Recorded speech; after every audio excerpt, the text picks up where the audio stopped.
We basically live in a circumstance in this country where we're told that we don't have power in public space.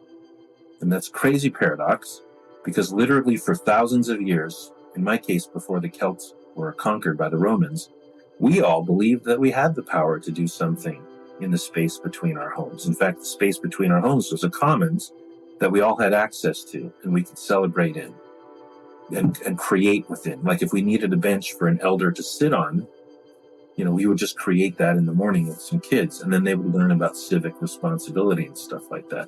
In an American neighborhood, you're told that you have no power out there between your homes.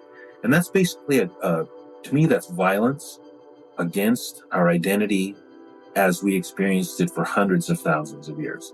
And to tell us that we don't have the power to create in that space creates a disassociative effect and a lack of dynamism.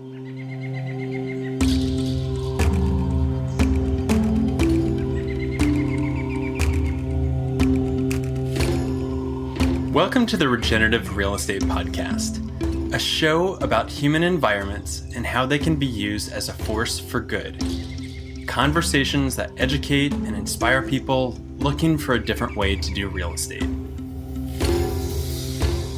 I'm Neil Collins, and on this episode, I'm joined by architect, placemaker, and urban planner Mark Lakeman of Communitecture and other organizations including the City Repair Project and the Village Building Convergence.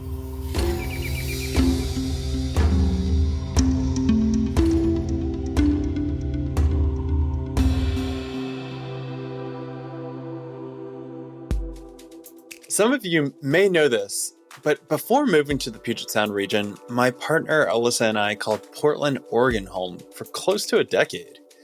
I remember the first time that I came upon an intersection in a neighborhood painted as a gigantic sunflower with vibrant yellows, oranges, and reds. Now, I'm a sucker for building murals, so it was really something to see this painted on the street. I took a picture and wrote down where it was located so I wouldn't forget where it was. But what was even more unsuspecting was that a day later, I found yet another intersection in another neighborhood painted as an underwater scene with a large blue whale right in the center. And then I found another one painted with geometric shapes in another neighborhood. And it went on like that for years. We were constantly discovering new murals painted in the middle of an intersection. Now, there's other things about Portland, too, that I found utterly charming and unique. You see, it's hard to go more than a block or two in those neighborhoods without finding a little free library in someone's front yard. Somewhere else, there's a tree with branches overhanging a sidewalk where people have written down their wishes to dangle from the branches. A bus stop might be converted into a cob art structure with a mermaid's tail forming a bench. And in another neighborhood, there's a 24-hour tea station with hot water and tea bags for neighbors passing by. And the list truly does go on. It wasn't until years later when I was attending what is called a Village Building Convergence that I learned that many of these placemaking initiatives could be traced back to one man, and that's Mark Lakeman. For those of you unfamiliar with Mark, you're in for a real treat. He is the principal and design director of the community architecture and planning firm Communitecture. He is also the founder of the nonprofit placemaking movement and organization known as the City Repair Project. As per his bio, he is an urban placemaker and permaculture designer, community design facilitator, and an inspiring catalyst in his very active commitment to the emergence of sustainable cultural landscapes everywhere. Every design project he is involved with furthers the development of a beneficial vision for human and ecological communities, whether this involves urban design and placemaking, permaculture and ecological communities, or ecological building, encouragement of community interaction, or assisting those typically that do not have access to design services. Mark's leadership has benefited communities across the North American continent. Before we get in the show, I want to give a shout out to a real national treasure that we get the honor of working closely with, and that is another Mark. This time, our partner at Latitude, Mark Voss, who calls Madison, Wisconsin home. Mark has been a biodynamic urban farmer and teacher for decades before jumping into the real estate industry as a change agent, where he sees the potential to use real estate as a catalyst for healing and regeneration. You can check out his work through Latitude's website or visiting his social media channels at Voss Organics and at Voss Regen Realty. And I also want to begin sharing more about some really cool features that we have at Latitude that I don't think I've talked about on this show, particularly what we call our ecosystem directory. This directory can be found at our website at chooselatitude.com/ecosystem-directory. And it's like our Rolodex that has companies and organizations that are all purpose aligned for this kind of work to bring regenerative projects into life. This directory is our way of helping people like yourself more easily find the resources that you need in order to create healthy, resilient, and beautiful habitats in your own community. And on this episode, I want to give a shout out to our ecosystem directory partner, EcoNest Architecture. The principal architect there is named Paula Baker-Laporte, who was an early podcast guest of ours on this show. Paula recently published a book called Prescriptions for a Healthy House that has incredible tips to create a healthy home for you and your family. We recently got the chance to visit Paula at her own home that is an eco-nest based on Vedic design principles and built out of natural materials. And I've got to tell you, it is truly stunning and next level. You can check out more of her work at econestarchitects.com. Now, without further ado, let's get into the conversation with Mark Lakeman.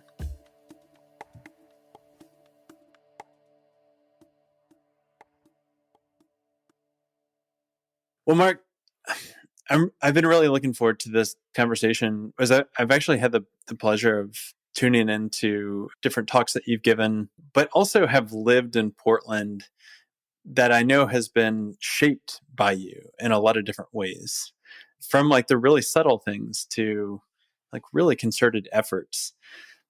And I know that you've got a history that you grew up almost in a family that was like destined to create somebody within the built environment and placemaking, with your mom being an architect and your dad also, was he an urban planner? Is that right? Architect and urban planner, yeah. And I love to really go back to understand like how people have formed their life philosophies. And I'd love to dive in there, what that was like to have lived with two creative professionals really steeped in placemaking. Okay, sure. I love starting with them because I think it's really important for people to credit people whose shoulders they stand on.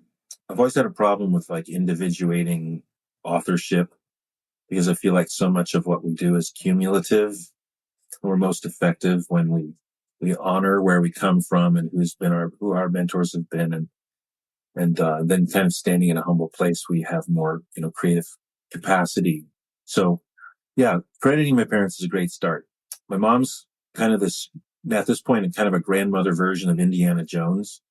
And for the last couple decades has been crawling around in caves and all kinds of unusual ancient architecture, mostly investigating the interrelatedness of public and private space and how villages have emerged and kind of evolved over time. And not just kind of village public spaces, but kind of all the expressions of culture that are designed and the values they express. Like, for instance, what she's really curious about is, what does it look like when power is concentrated? What does public space look like when a few people are making decisions versus a whole community that's making decisions for themselves? And then what do all of the different cultural expressions, like how are we buried? What do the places look like and how do they function? What's so interesting for her about the island of Sardinia is that there's almost no evidence of concentrated power. And so the production of all that they created is the spectrum of all these incredible archetypes of designed spaces are limitless and just everywhere because they weren't repressed and controlled. And they were essentially a collaborative culture. So I benefit from her grabbing me by the ear and dragging me around the world so that I can sort of see these different examples, all these alternative realities, essentially, that contribute to the human story. That's expanded my imagination and my creative access to possibilities. Because when I'm standing in this reality that we find ourselves in, basically westward expansion and manifest destiny here in Western USA, the big colonial grid that most people live in, but scarcely see or understand right before their eyes. When I look at it, I have a very strong sense of how it's here, why it's here, what it does to us, and what we can do about it.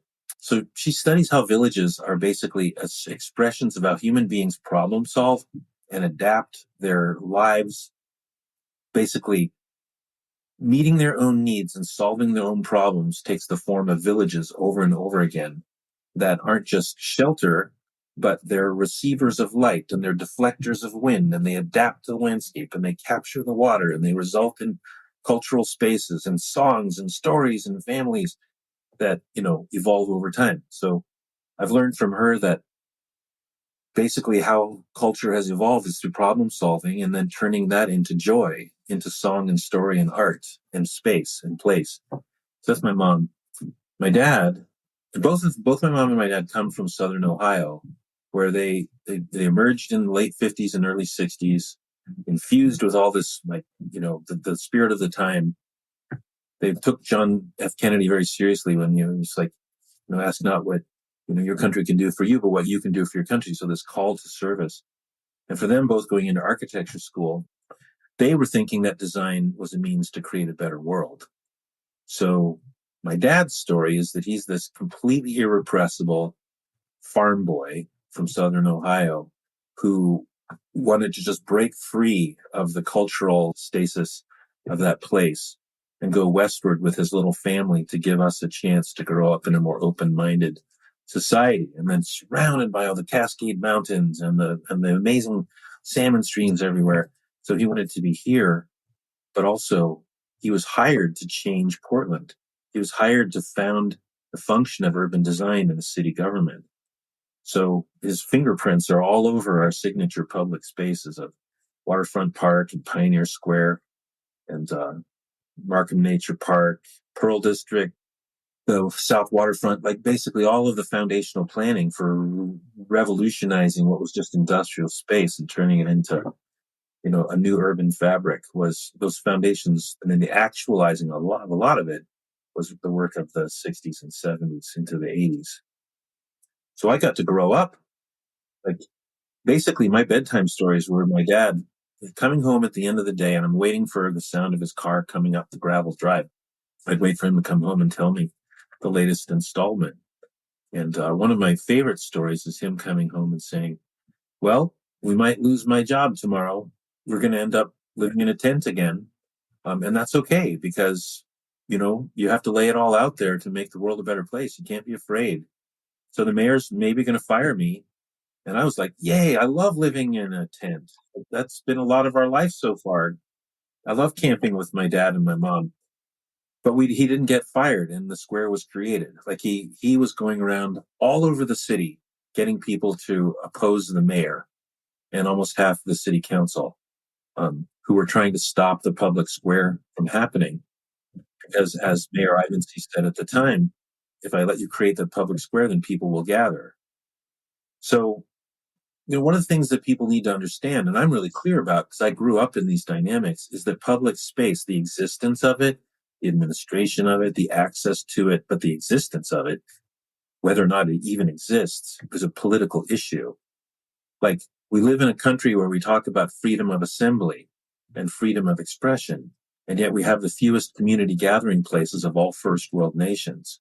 Like, almost no neighborhood across the entire country, except for the eastern seaboard, has a village center or a public square at all. There are a few outstanding examples, because they tend to predate the National Land Ordinance of 1785, when the Continental Congress literally blueprinted Roman colonialism and then used that as the framework for westward expansion. The Romans weren't interested in building community. They were interested in organizing conquered territories and isolating people within a regimented structure so that they would just work all the time and not have any ideas that would counter the impulse to expand and control and divide and conquer. So, Portland, Oregon has 95 neighborhoods and not a single public square in any of them, just as it's true almost entirely of Seattle and San Diego and Chicago. Every one of us live in this massive, monotonous, relentless Roman grid that was violently laid down over the villages of thousands of years of indigenous patterns that pre-existed. And that erasure is intentional. So I'm basically joining my mom and dad's histories together. And I would just summarize it by saying, I'm their Frankenstein child. Like, they created me to go forward with a pencil and a triangle, drawing instruments, and carry on the work. So the work I've been doing since I was really a little kid, and then through college and now in my profession, has been to try to use design as a means to make the world a better place. A funny anecdote about this, the grid. I was going through the Portland State University Masters of Commercial Real Estate Development, and I had a professor that was like really extolling the benefits of the grid system. And then maybe like 3 days later, I was part of the village building Convergence and listening to you talk about the grid and westward expansion. And it was such an interesting juxtaposition of perspectives. And you realize like this is the industry that we're in around design and development. And like some people saying this is amazing because we can move people around. And this is how transference of land works so easily and efficiently. But then from the design perspective that you really brought up, it was like, wow, this is a completely different narrative that we're not even hearing in academic discourse. Yeah, we're basically in a context where it kind of has its own value system and logic, and people are trying to make lives within that system. But yeah, the grid works very well, and to facilitate the commodification of the land and really of everything. You might have heard me say at the Village Building Convergence that the grid is really about commodifying time, space, and reality. And that, to understand how empire works and how expansionist cultures work to invade and then conquer other people and then organize conquered territories, you have to understand kind of the essential design of the colonial infrastructure, really, in order for it to be controllable from a remote place so that a few people can be organizing and controlling it, commodification of it, and not only of the land, but of people's time and of their resources as this interchangeable field of exchange. That set of dynamics serves the goals and aspirations of colonial expansion. And I don't want to curse anybody working in real estate development, just as as an architect, I don't want to curse people that are sitting there whose jobs depend upon all of those dynamics, because here we are, we're in it. And at the same time, we contribute to driving up the cost of living and really the outcomes that people call gentrification. And we have to understand that in order to humanize it, I think. So yeah, the grid works very well for real estate. It makes things comparable, and comparables are really a vital dimension of how people assign value to things that are sold as part of the real estate culture. So no doubt it works very well. And we have to understand it works very well to do the things it was designed to do. To continue along this narrative from your parents into architecture, at what point did you know that you were going to do that? Because I could see you jumping off into anthropology, but I also, I see a lot of architects that the site is, let's say, this 50 by 100 square. But my sense of understanding your work from an arm's length distance away is that the project is the community.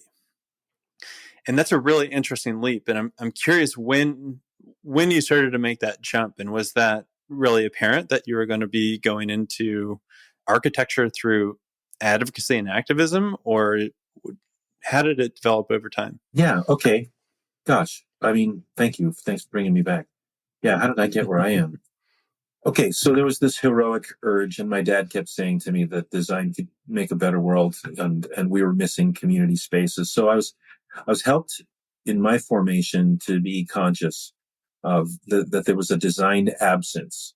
So that opened me up. And I really thrived in things like urban studies, where I could look at, like in high school, for instance, there was an urban studies course I was able to take, and I just really went through the roof on that because I'm a generalist with lots of skills of specialists in me.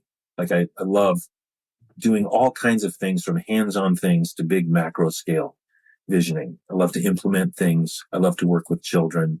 I love to work with elders. I love to design whole villages, and I could install all the plumbing and electrical myself because I'm just passionate about all those things. I have lots and lots of energy. So I got a big skill set basically and a lot of curiosity. So that was really helpful. I'm constantly integrating new information. And at the same time, I'm very relativistic. So I don't really fix on one philosophy. I keep learning and learning. And then like, for instance, one of the programs that I've instituted in the City Repair Project nonprofit has been this set of policies Portland has adopted that make it so that every neighborhood can transform street intersections into public squares. And now the streets that connect the intersections are now available for communities to recreate. All the streets and all the neighborhoods are available, all the intersections and all the neighborhoods. And there's lots of things that you can do on your own authority that are automatically permitted and insured. So in order to get there to that, I had to kind of come up with an understanding, a set of goals. But in order to form that, I couldn't do that in a vacuum, no matter how much my parents had helped me, and no matter how much my own corporate immersion in like big firms in downtown Portland kind of helped me. They helped me to have the chops to design big things, but they also helped me to know how I didn't want to operate in the field of design and how I didn't want to interact with other people that I was working with. Because it's very top down, very kind of propelled just by a profit motive and not really cultural objectives. In fact, it's very famous that architects have to trick developers and real estate agents through using a language to say like, oh, well, you'll make more money if you make a more interesting and wonderful place with natural light, because then firms will want to stay there longer and you won't have as much turnover. And like, that's all true, but the architects are actually trying to do something interesting and wonderful in the world and not just something reductionist. So there's a bit of an antagonism in the culture that ought to be more collaborative. Anyway, I was learning all that stuff, coming through all that mess. I lasted about 3 years at these big firms before we were working on the Bank of America building on the west side of the Morrison Bridge, and there was a huge toxic waste cover-up under that building. And I was so angry at how everyone was laughing about it. The contractor was laughing about paying off the government inspectors that we had just been in this big meeting. And I was so upset. I was like, okay, this is not the culture I can identify with. So I quit. Part of my story of coming through to becoming who I am is that I quit that day, and I literally went from there to traveling 7 years to visit villages all over the world. And part of that was spending time with my mom, visiting those villages. And I was doing a lot of documentation for her books. She was writing books. So I was measuring villages and doing proportional relationship drawings of heights and widths of public spaces and visiting tombs. So this was a fantastic time of growth. But after 7 years, I came back, and I was filled with ideas, because every one of these villages, I was engaging on a social level. So I was making friends, and I was listening to them talk about America. And I kept asking people, what do you think what can you see? What can you tell me that we need to do? And they were like, okay, first of all, you don't even realize you live in this giant colonial infrastructure. The most mind-blowing experiences were visiting indigenous people in different circumstances, different cultures, and listening to them and also just being there to watch what people are like. Like my favorite one is Mayan village in Chiapas in the Selva Lacandona, the Lacandon rainforest. I went to visit this village for a series of extended periods. And I'm in a place where nobody has to ever get a building permit. They never have to seek funding for anything they're doing. There's no public presentations except, in the village center, they have these great meetings where everyone gets to talk and hear each other. People are always doing things. They're always being productive. But I would say essentially, if you boil down their economy, it's to wake up in the morning and figure out how to engage their children and mentor them in the next thing that they're doing as a village. And there's this whole phenological calendar where their lives are in this kind of groove with the cycles of nature. And so I'm getting there to be in that. And there's literally no crime and public health. How would you even measure it? There's so few indicators of distress. No property lines. Everything's a commons. And yet everyone distinctly lives within kind of a cradle of their own responsibility. Everything about that society was different, from the way that they engaged the divine, the rituals that they had, to how they grew food, like regenerative cycles, basically of permaculture, perpetually in thin rainforest soil, which you're not supposed to be able to do. So I came away from there completely in culture shock and came back here. And, that was the end of me asking questions. That was the final culture that I visited. And I gathered enough. But before I came home, I had so many different conversations. And one of them was this person saying to me, well, if you really want to understand the grid, you have to understand who your people used to be before you came into contact with the violence of those long, straight, flat lines that divide the world into separate pieces. So I was listening really intently. And he said, if you really want to understand it, you need to know your own story. So who were your people before they came into contact with those lines? And of course, my ancestry is Celtic, and the violent invasion of what are now the British Islands. And it was a horrific, repressive invasion in which our language and our, basically so much about our culture was outlawed. Women were reduced from this status of basically equality to a subclass, that we're still dealing with today. So I was advised to go home and stand in my own neighborhood and look at these flat lines and see how they extended in all directions, and walk a little way and see that it was everywhere, and go to another city and see that it was everywhere. And in fact, that is the case.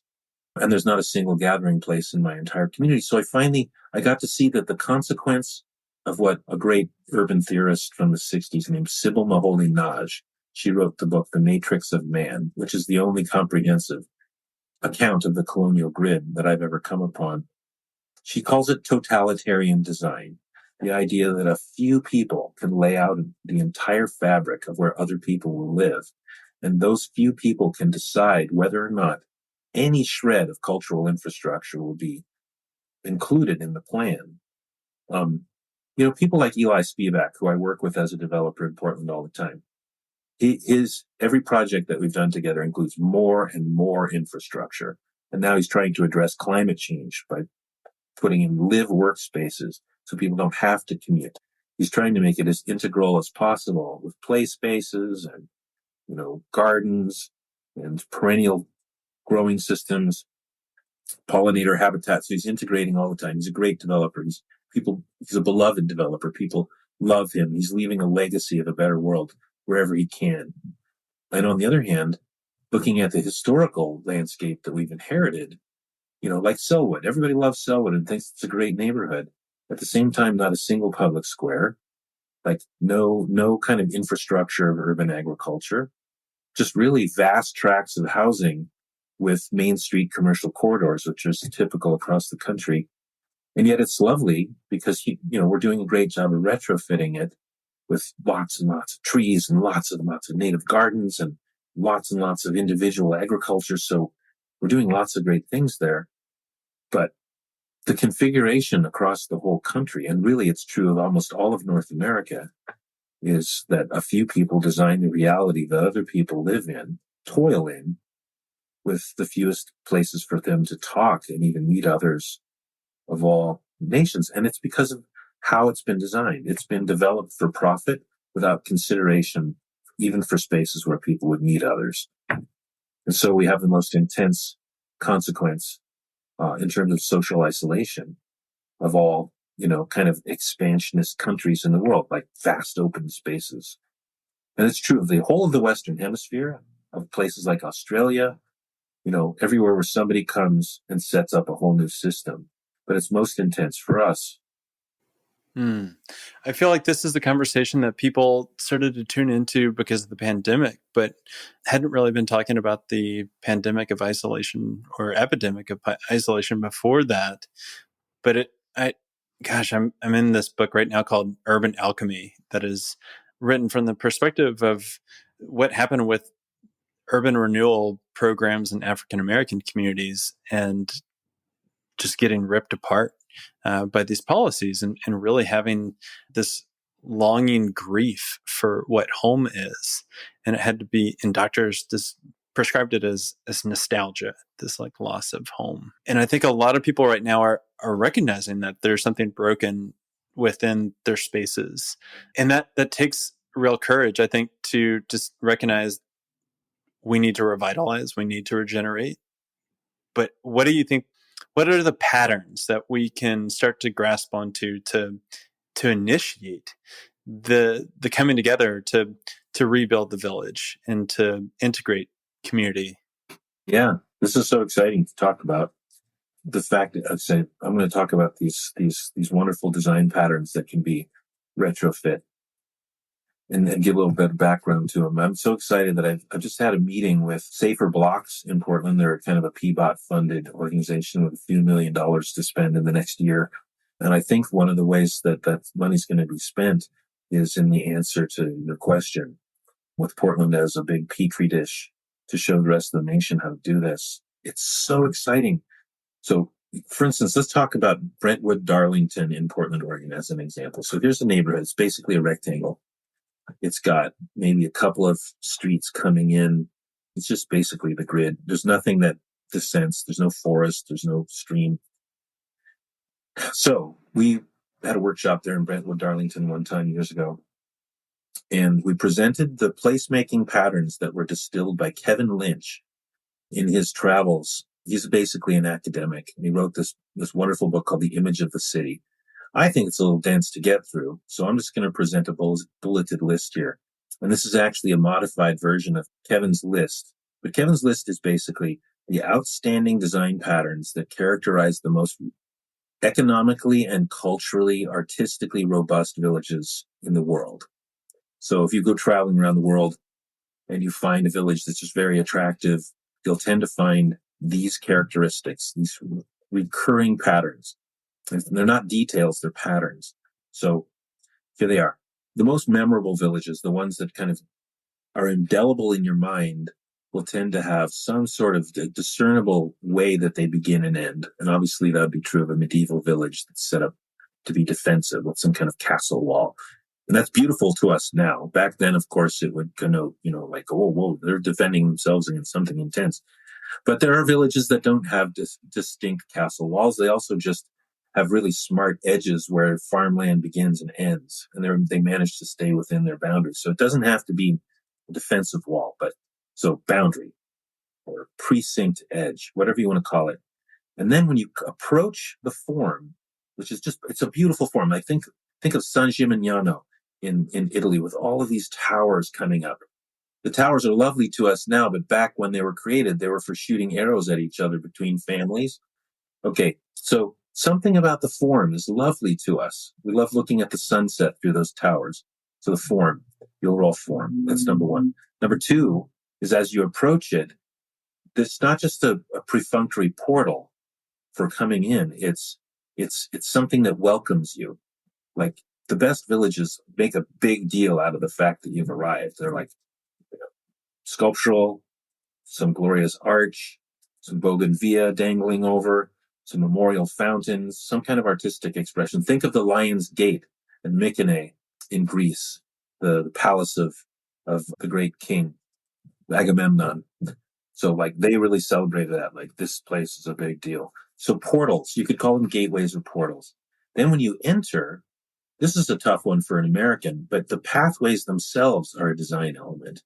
So rather than thinking that they're just a way to access from A to B, as an American would think, like, how do I get from where I am to where I'm going? The pathways themselves are an experience. So they're a journey in themselves. And this is why we travel across the ocean to visit Siena. The pathways rise and fall with the topography. So they're a lovely walkable journey. The entire village is infused with a sense of place. The whole thing is a story that you move through. So that's the third element, is the path. The fourth element is probably the village center, or the great piazza, or the great Platz. If you're in Germany or in France, it would be the Place. Every culture really has a word for the village center or the village heart.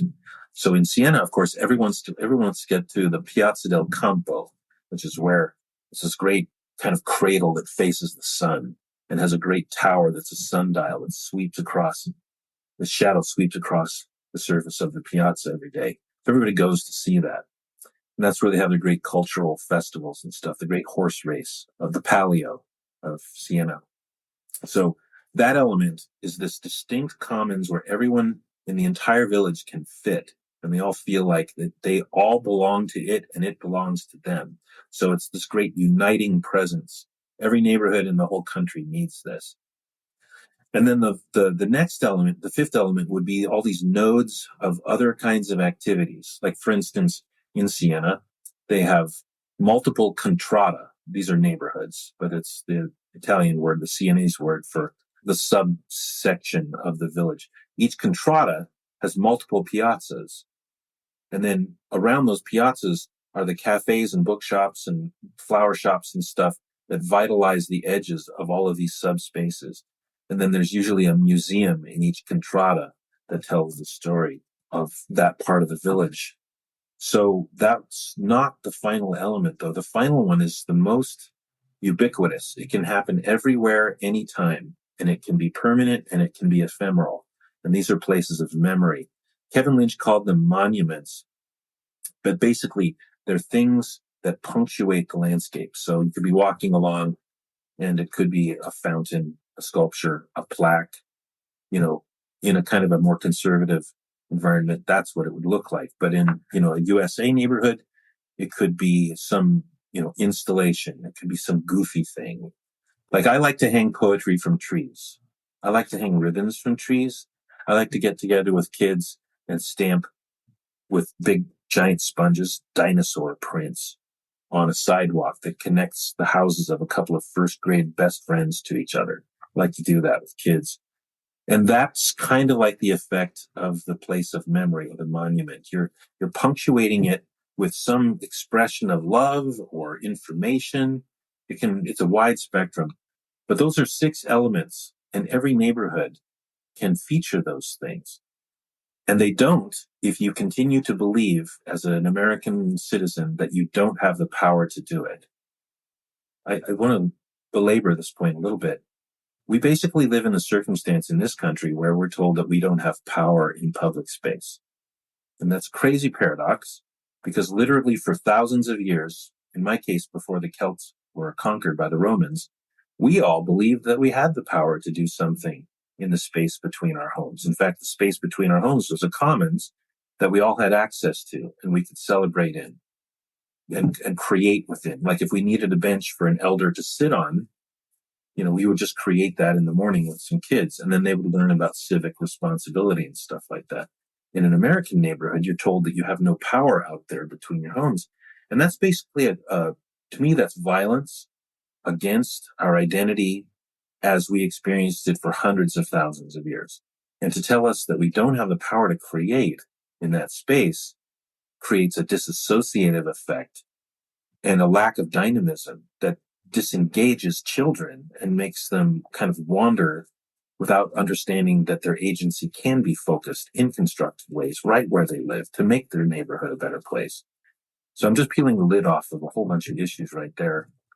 But basically, in order to retrofit an American neighborhood with that fabric of place, we have to exercise our voices and assume our creative power And the last thing I'll say in that little rant there is that for people to realize that they're actually not alone, neighborhood by neighborhood, everyone is surrounded by the full spectrum of all the skills and talents that they need as a village to recreate the place where they live. But because of the function of, like you mentioned, real estate culture, part of what we're dealing with in design and development real estate culture are things like zoning structures that cause a disassociative effect.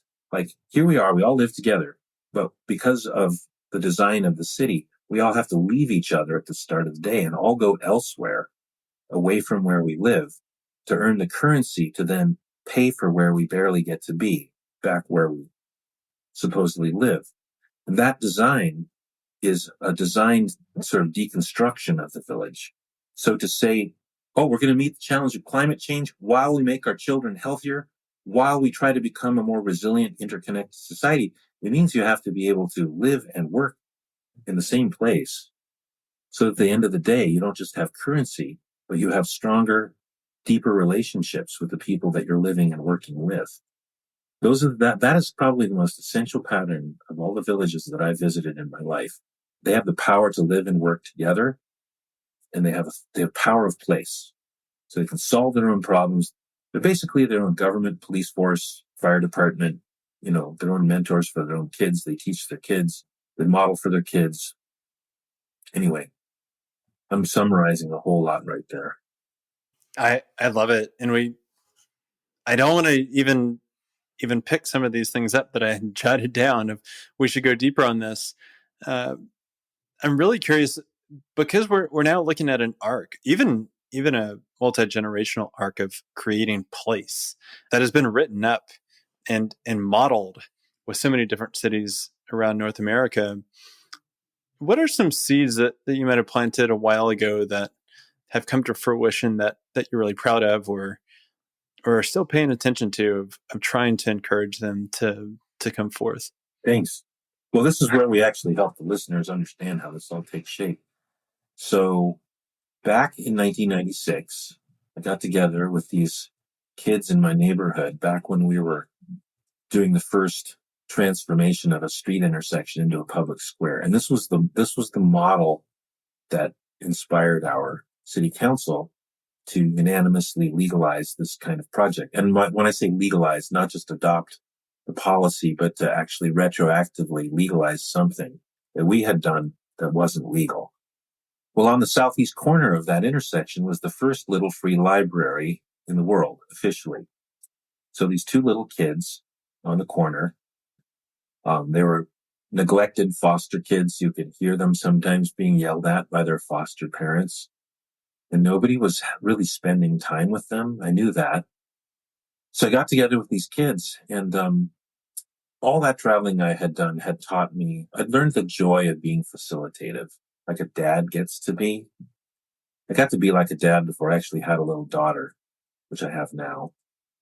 So with these kids, I was asking them, with a lot of foreknowledge about villages, I was asking these kids what they wanted to do. I asked the foster parents if I could spend the afternoon with them and teach them how to use some tools.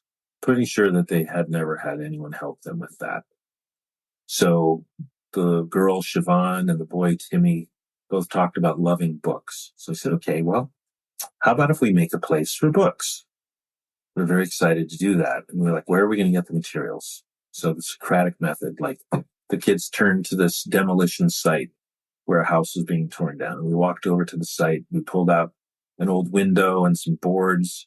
We pulled out the nails. They got to learn how to pull nails and drive some nails, use a screwdriver, and we even salvaged some hinges. And the first little free library in the world began that way, that day, through the inspiration of these two kids and their reskilling, kind of little educational exercise there. And that was 1996. So around 2009 or 2013, something like that, the little free library people from Madison actually came upon the intersection, which was way more than just that library. It was all these other things, like a 24-hour self-service. We called it the self-service solar-powered tea station, so a place for tea on the southwest corner.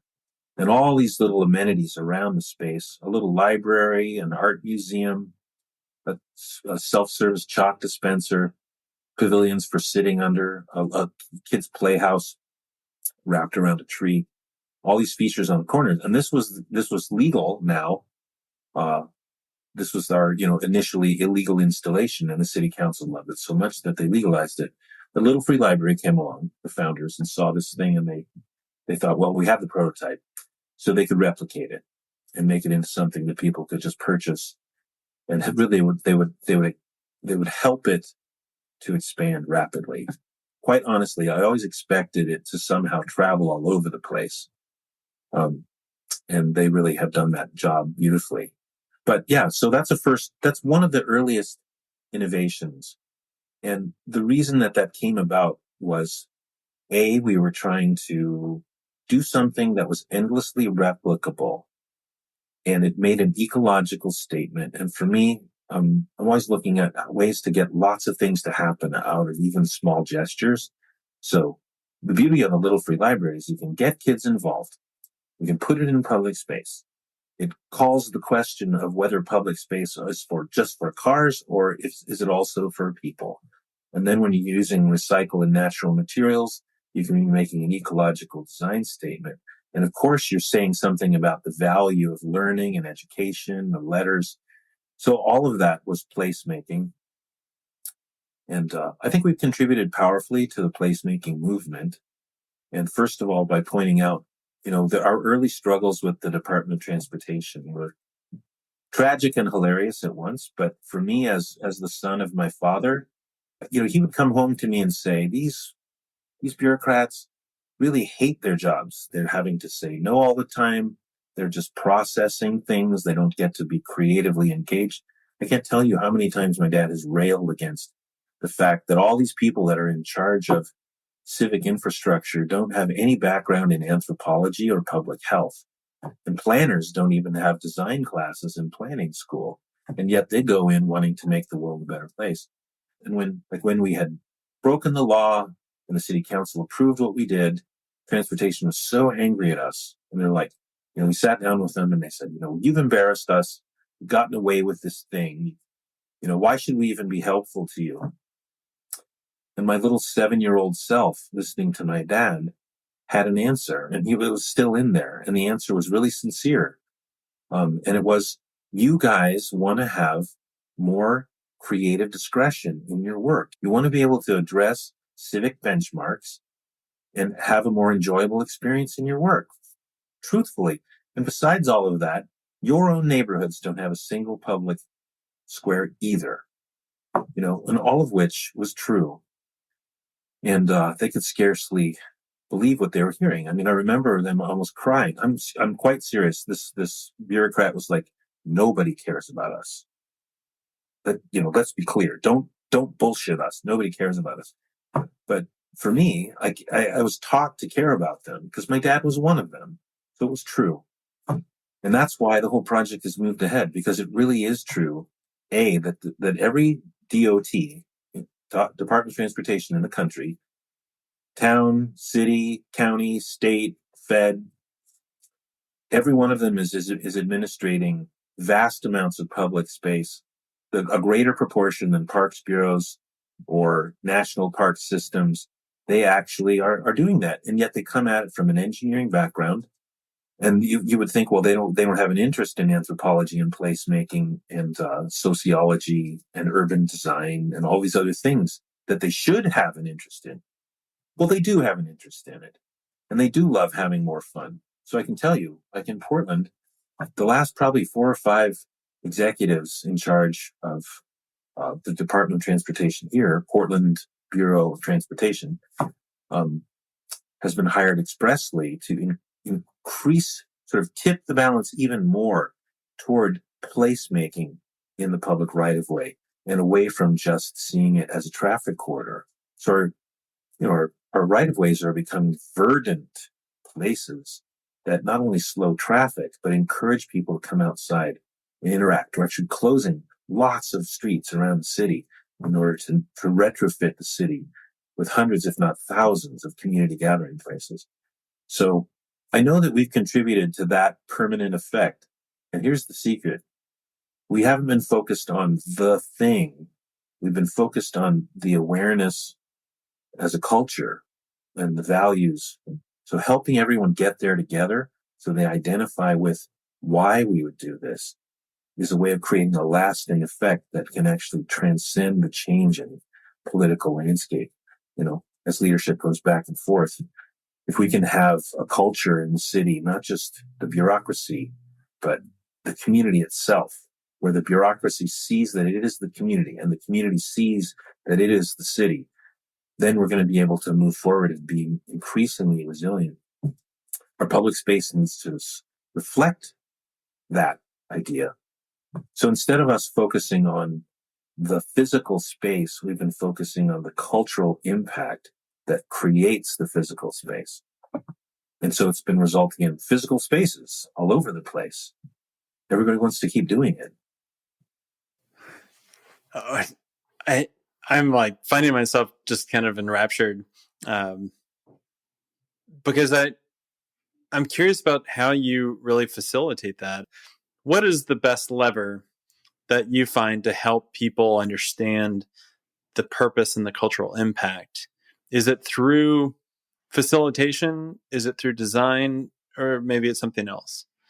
Well, from an architectural point of view, the way that a designer would engage, in order to work in a participatory vein and make the most out of the community, and result in something that the community really embraces and that is politically supported and most likely then funded and supported over time, you have to be in a facilitative mode as a designer. And that's quite counter to how we're taught to design. Like we're really taught to think, to aspire to be somebody like Frank Gehry. And to not be Frank Gehry, incidentally, to me, that is not falling short of the mark. But it is quite different than how we're taught. Like we're taught to aspire to be iconic, like be the author of something that you literally would sign. And then everybody gets excited about the fact that they're in a Frank Gehry thing. Like, we're in something that was hatched by a singular mind, a genius, yay. But when it comes to public spaces in particular, and also village designs, it needs to be informed by a vast spectrum of intelligence and inspiration in order for it to work. And that's really by definition. And for a public space to be meaningful, because it's really a commons. So it's where people come in together. For it to really be functional and meaningful, the very genesis of it needs to be about a community story of people coming together. And, I can give so much testimony about how beautifully that works. Like we've done something like 1,000 projects now in Portland, Oregon. It's approaching 1,000 through this great barn raising process called a village building convergence. And every one of these projects that have been realized, they all start off with gatherings of people getting together in a living room, a bunch of neighbors that have never met before. And I just love this. I can't get enough of it. So, I'm there as a guest. Maybe I'm going to say something to introduce the ideas, or maybe I'm just there to listen, but it's enjoyable for me no matter what. So I watch everybody walking in. And so these are people who all live within a few blocks of each other, many of whom don't know anything about each other or each other's names. Now, they're in a neighborhood where literally they've been there. That neighborhood has existed for 150 years, and it has never had the people who live there in all that time get together to do something that lasts, other than a block party, perhaps, that doesn't last. But they introduce each other, they introduce themselves, and everybody gets to say, like, how long they've lived in the neighborhood and where their kids go to school or what their job is. And everything starts to warm up in a way you've never seen before. And it happens this way every time. At first, everyone's sitting there with this really tight body language, and they're like afraid. They say about Americans who are more afraid of public speaking than we are of death. And I think that's true. And I see that in every one of these gatherings. People are afraid to talk. They're unable to listen. They're so unpracticed in listening. But you do a couple go-rounds and you see these dads that are conditioned to be like, like a lot of them were high school football players. So they're conditioned to like need to win or something. But their kids are in the meeting. So they're in dad mode. Most of them are like, come on, Stevie, you can introduce yourself. What's your name? Come on. And the little kids have an easier time than the big kids. Anyway, it goes around. Like, where do your kids go to school? What's your job? Where do you live? Maybe it's 2 or 3 rounds, and everybody's body language is changing. They're starting to get more relaxed. As soon as they realize they're hearing stories, like somebody went to school where they went to school when they were a kid, or their children go to the same place where these people's children go, there's this cohesion that starts to gel that was always possible for 150 years and didn't get a chance to happen. So then they start getting around to like what they'd like to do. Some old lady stands up and says, I'm so tired of there not being anything around here where kids can go to play within, earshot of their moms. Can't we put in some play equipment on the corner or something? And somebody says, well, what about cars? And so then they do some problem solving about that kind of contradiction. And it ends up resulting in a project that they can all take on together. And this is the coolest thing. These are all people who aren't used to sharing any money with anyone else. But as soon as you're at the village scale, then everybody wants to give a little bit, and it just takes a little bit from each person to add up to plenty. And then once you get and every neighborhood's got people with all the tools, all the skills. You got contractors, you got people who looked after kids, you got people who make food, you got caregivers, you got everybody there.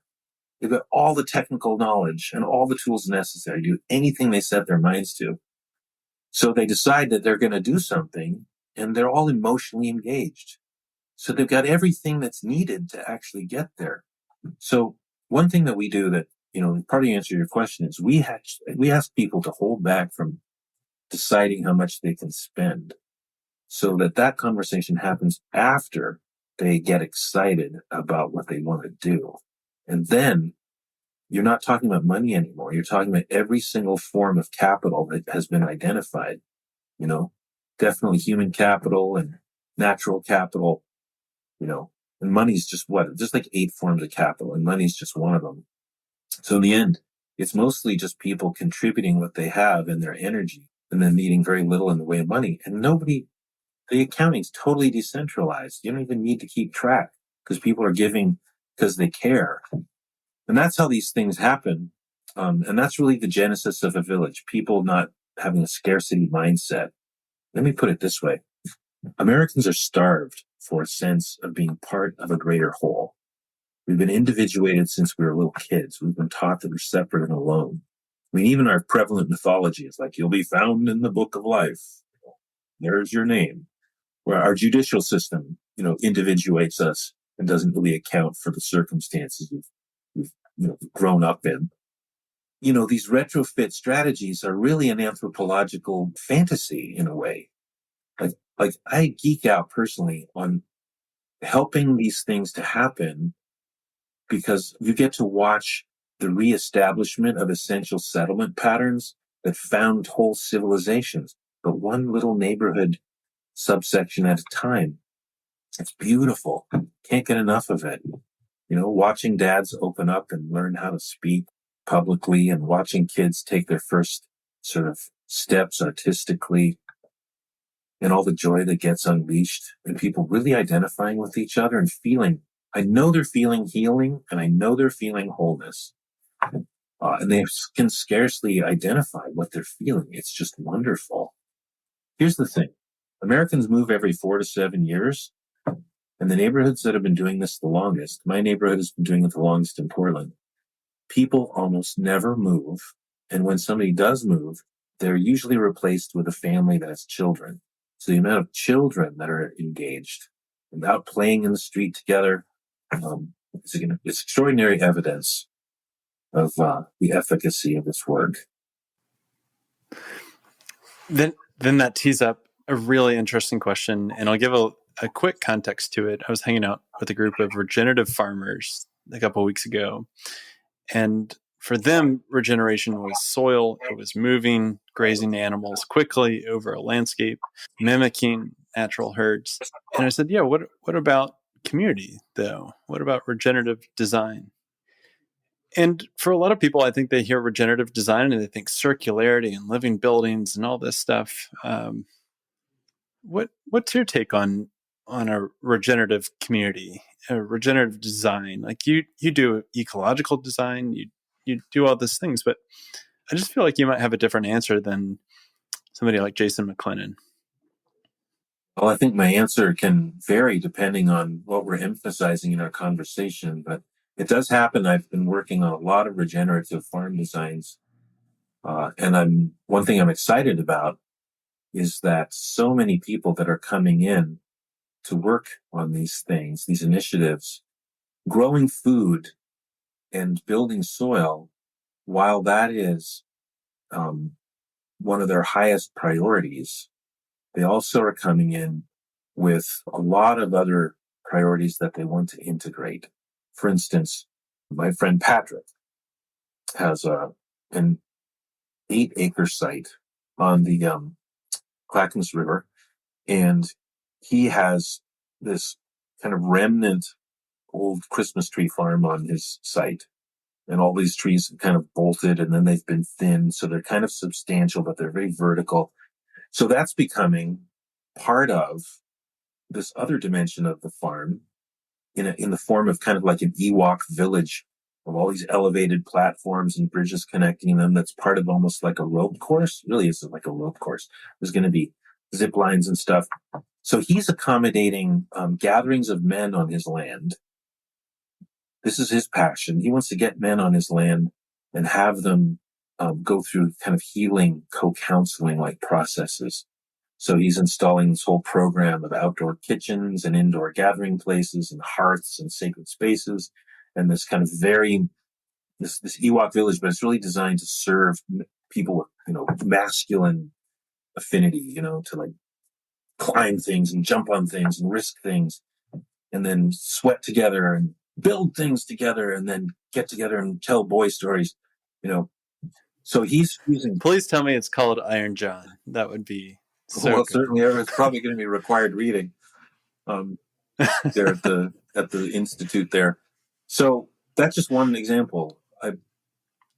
We've probably done 12, 15 intentional farm designs, and the agricultural component isn't just about growing food. In fact, when we're working, so if you're working with us, then, we're pretty well known for a kind of a social permaculture emphasis. So people are oftentimes coming and they're wanting to grow food as a means or as a curriculum. Like there's a drawing of a village upstairs in the entry where permaculture is used as a curriculum for people that are autistic to be able to have a way. It's kind of like, autistic people are very sensitive, can't have spontaneous disruptions acoustically or visually. And yet if they have an intermediary, a thing to focus on in common, then they're able to do more things than they could have otherwise. So permaculture is becoming a language, the whole landscape that the housing for these folks are, that where they're living in their own sort of units, is all nestled into a hyperabundant landscape that depends upon their interaction and their stewardship. And so we like to work on an integration of people with those systems, social systems of people, healing processes of people with the designed landscape that is productive. So we take this idea of multifunctionality to a next level with these product designs that we've been doing. This is so cool. I just got to tell you, like that, I get to interview a lot of people, and I just like really light up to hear about that. Where can people learn more about this? Like if they're interested, drink more from this well, and really dive down into the type of work that you're doing. City repair, communitecture, like what's the best avenues that you're like, here it is. Here's where you can begin this journey. Well, I think if you go to the cityrepair.org website, there's quite a lot there. And there's some galleries, and I think that you can, if you keep looking, you'll find a map that had locations of a whole lot of what we had done up to, 2015 or something. But the map hasn't been updated, even as we've added lots and lots of projects a year. But you can find out a lot at cityrepair.org. And then at villagebuildingconvergence.com, there should be a bunch, but that site might not be updated. And that's because of the impact of the pandemic on our capacity. But we're still very much alive and have lots of wonderful people involved. You can also go to communitecture.net, and that's communitecture.net. And that's where you'll find these kind of larger projects funded, like master plans for towns and cities or neighborhoods, and then very large and small ecological projects. So communitecture.net probably has the most content and most visually stunning stuff to look at. And then if you can go to marklakeman.net, and there's a bunch of talks on there. That I haven't updated that for a while, but you can see my favorite talks at the top of the list. And then you can go to YouTube and just look up either City Repair or my name and find lots of different things that have been recorded for more information. We have a book you can order. It's basically a placemaking guidebook, so it has a lot of really great ideas for anybody who is wanting to do this kind of work in their own community. But frankly, anybody can just email me, and I'm happy to give feedback and offer any counsel to anybody who's trying to do creative, constructive things in their neighborhood. Mark, are you working across the country, or are you pretty Pacific Northwest based? Well, I'd really rather stay in the bioregion, but things come in, and sometimes they're personal. Like I'm working with some folks from the Community Built Association, which is a national network, and I'm working in Rhode Island on a kind of a campus, this really wonderful campus of art activists. It's basically community artists, and we're renovating an old building, and we're doing master planning for all these kind of the ways that all these different buildings where different things are happening, like lots of welding, artists in resident spaces, a whole network of buildings and the spaces and uses in between them, and then all this housing that's being built around them and how we're going to relate to all this new housing. So that's a pretty complicated project. And then I'm helping a bunch of people in Texas who have reached out. We have this wonderful video out that's hit about 1.5 million views. And so we're getting lots of inquiries, especially interestingly from Texas. I don't want to make anyone from Texas feel bad, but this woman said, we are in a really tough place here. Can you help out? And so we're doing some design work, some illustrations, some visioning work to support them, because they want to create really human landscapes where people can get together and have a thriving experience and not just be living these vast tracts of placelessness like they have in Dallas, apparently. I don't think it's just Dallas. A quick anecdote about that is my folks ended up moving to Austin, and I kid you not, on 4 corners at an intersection, there was a mattress store on each of the 4 corners and 3 Starbucks. Goodness. Wow.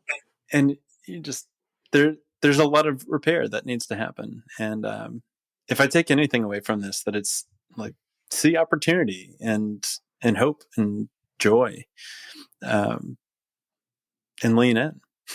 Yeah, totally lean in. There's only personal growth and lots of new relationships to be found. It's beautiful.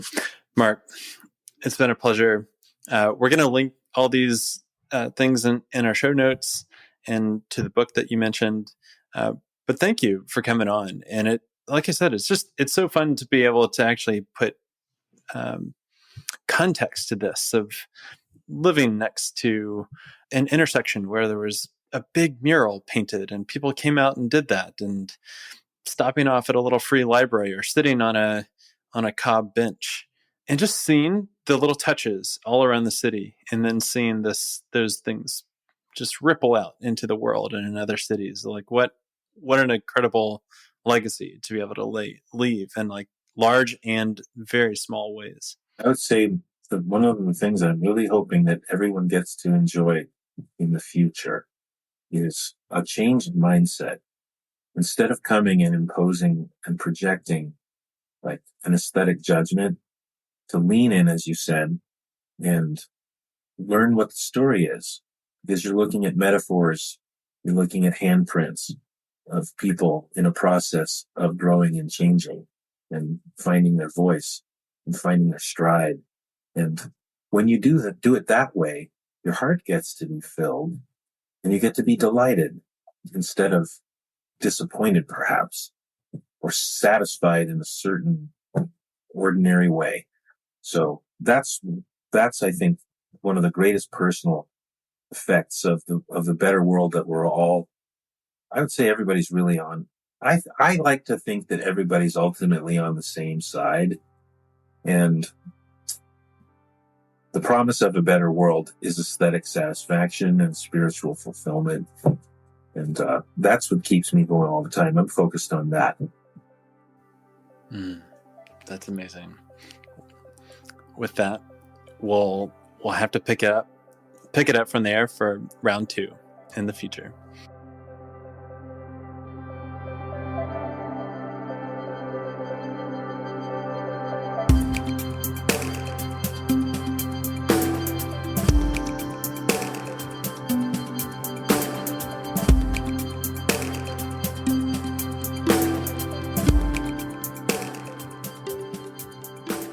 If you want to follow our work at Latitude, you can follow us on Instagram at latitude.regenerative.re, and mine is at I am Neil Collins.